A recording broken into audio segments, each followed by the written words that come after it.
Till now we know that we can have a string whose characters belong to the English language. But can we have a string whose characters belong to a language different from the English?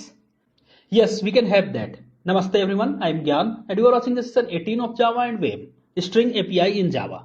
In this video we will learn about Unicode string and string of other languages. In this video I am going to print a string from the language Hindi. Here we are going to print this string. The string is Vande Mataram, pronounced as Vande Mataram. The meaning of Vande Mataram is Hail to the Mother Nation. So we are going to print this string in Java. But how to print this string? You know that each character in Java can be represented as Unicode. So we are going to search for the Unicodes of various characters of this Hindi string. So these are the various characters of the string Vande Mataram, and there are the various Unicodes of various characters present here. If you are using some other language, you can search for the Unicode corresponding to your characters. The list of the Unicode is given in the video description. So I am not going to in the detail of the Hindi language, but these are few characters by using that we can write Vande Mataram in Hindi. And these are the Unicodes which are belong to those characters.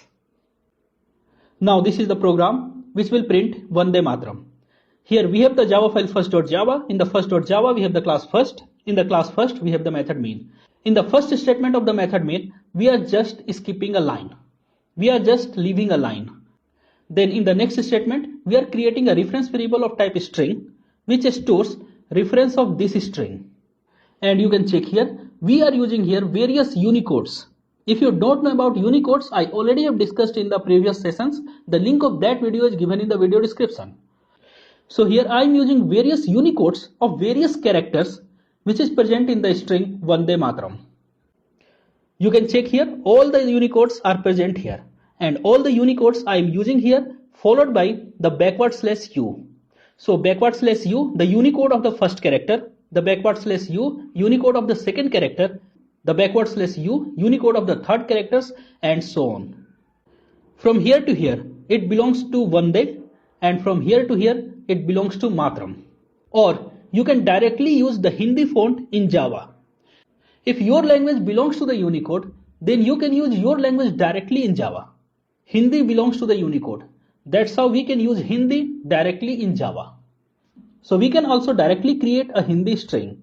So this one is the Unicode string. The first string is the Unicode string created with the various Unicodes of various Hindi characters.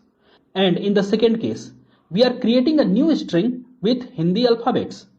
We are not using Unicodes here. We are directly using Hindi alphabets. But content of the both strings are same. When we print the reference variable SB, it will print Vande Mataram. And when we print the reference variable SB1, it will also print Vande Mataram. Let me try this code practically. Open first.java, and this is the same code as we have seen. Here it is not printing the word Mataram properly. This is the problem of our terminal. But when you open the same file in different editor, you can find the word Mataram properly. So let's compile this Java file, javac first.java, and it compiles fine. Now run it, Java first. It runs fine and it's printing Vande Mataram 2 times. Let's run this code again, Java first. But at this time, save this output on some other file. I want to save this output on a file named output. Output.txt. I want to save the output on the file output.txt. By using this greater than symbol, you can redirect the output to this file, to this external file. In this case, the output will not come to the terminal but go on an external file whose name is output.txt. Our command runs fine, but to see the output, we need to open the file output.txt. Let's open it. This is the output.txt, and you can see here 2 times it has printed Vande Mataram, and here it's printing properly. But we know that Unicode takes 2 bytes for its storage. And we know that from the Java 9 onwards, the string buffer or string builder objects has byte array, not character array. So you may have questioned that if a Unicode takes 2 bytes for its storage, then how a byte array can accommodate characters from different languages? For answer of this question, we need to go to the string.java. This is the string.java. This is the source code of the class string. You can find here the byte array. I am using the Java 11 source code.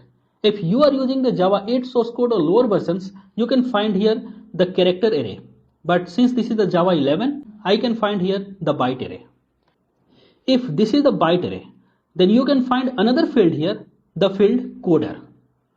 The field coder decides whatever the characters stored in the string, those characters can be accommodated in 8 bits or not. If it is English, then it can be accommodated in the 8 bits. But if the characters in the string belongs to other languages, then it takes 16 bits, means 2 bytes to store a character. So if the coder value is Latin 1, in that case, one element of this byte array used to store one character. But if the coder value is UTF-16, then in that case, the 2 elements of the byte array used to store a single character. That's how when you create a new string from Hindi alphabet, it will take 2 bytes to store each Hindi character. But if you create a string of English alphabet, that will take 1 element for each English character. So guys, Vande Mataram means Hail to the Mother Nation. I am saying it for my nation and you say it for yours. Vande Mataram.